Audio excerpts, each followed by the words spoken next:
Ini buah kesemaknya siap panen, tapi belum sempurna karena baru 2 hari. Ya, lusa atau besok sudah bisa. Ini ada yang oksi, ada 4 kotak, tempat 4 plastik dan 1 yang tepung kapur. Ya, dan kita sudah uji coba tadi, hampir sempurna, tapi yang pastinya besok.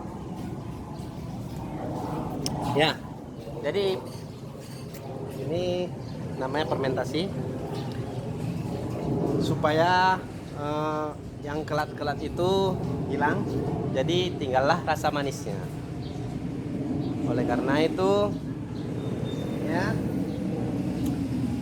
sudah layak untuk dikonsumsi.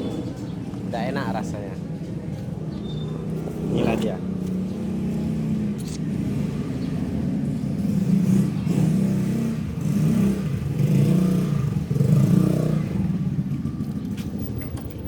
Ada sekitar 250 kilo ya. Oke. Yang mau order silahkan hubungi kontak HP saya 0812 6370 5420. Siap untuk diedarkan. Ya.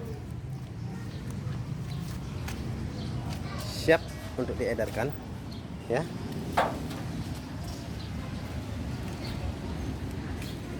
Oke. Baik. Terima kasih semuanya. Selamat pagi. Salam Jakaria Aceh Group. Wassalamualaikum warahmatullahi wabarakatuh.